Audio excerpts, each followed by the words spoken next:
अरविंद केजरीवाल के 49 दिन सरकार को गए अब भले ही 1.5 महीने से ज्यादा हो गए हों, लेकिन उनकी सरकार में कानून मंत्री रहे सोमनाथ भारती की मुश्किलें कम होने का नाम नहीं ले रही हैं।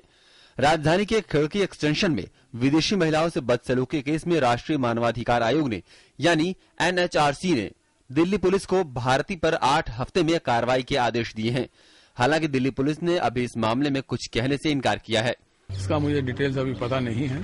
कानून मंत्री रहते हुए सोमनाथ भारती ने 15 और 16 जनवरी की रात खिड़की एक्सटेंशन में अफ्रीकी महिलाओं के घर छापेमारी की थी।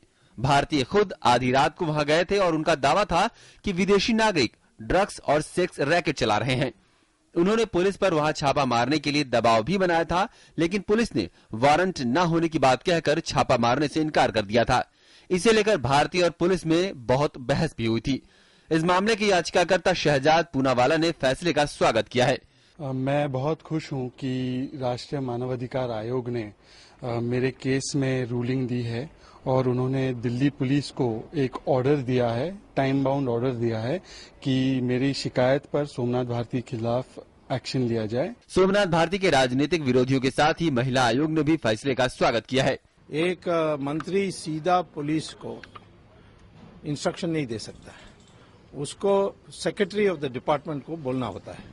ये बिल्कुल साफ है और उसका उल्लंघन करके एक भीड़ को ले जाना और लोगों को आतंकित करना, और वो भी जहां विदेश से आए हुए लोग, जहां जिस देश में हम अतिथि देवो भव कहते हैं, निश्चित तौर पर कार्रवाई होनी चाहिए। उनका व्यवहार आचरण बहुत ही शर्मनाक था। जिस तरह से उन्होंने महिला जाति को अपमानित किया, जिस भाषा का प्रयोग किया, शब्दावली उनकी इतनी अश्लील थी, इतनी अश्लील तो क्या मैं कहूँ, इतनी अनपार्लियामेंट्री थी।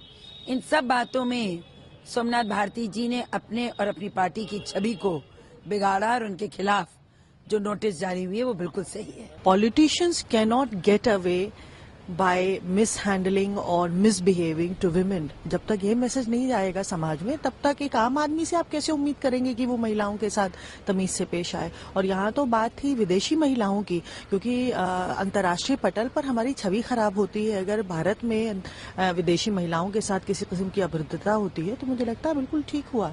हालांकि सोमनाथ भारती अब भी खुद को बेकसूर बता रहे हैं। जिस तरह की बातें चल रही हैं, उस तरह की बातों से तो साफ साफ ये जाहिर होता है कि मुद्दों पे कोई कुछ नहीं करना चाहता। आम आदमी पार्टी के खिलाफ जो ये फैला रखा है इन्होंने, जिस तरह का इन्होंने मोर्चा खोल रखा है, ये तो कोई भी मौका चूकना नहीं चाहते। अब मुझे अभी तक जानकारी नहीं कि शहजाद पूनावाला जी का क्या एग्जैक्ट कंप्लेंट था। इस मामले को लेकर काफी विवाद हुआ था, लेकिन केजरीवाल पूरी तरह सोमनाथ भारती के साथ खड़े रहे। इस मामले में केजरीवाल पुलिस पर कार्रवाई की मांग करते हुए धरने पर बैठ गए थे। अब जिस तरह से चुनाव के मौके पर भारती के खिलाफ ये आदेश हुआ है, उससे आम आदमी पार्टी को राजनीतिक खामियाजा भुगतना पड़ सकता है। Bureau report, DD news.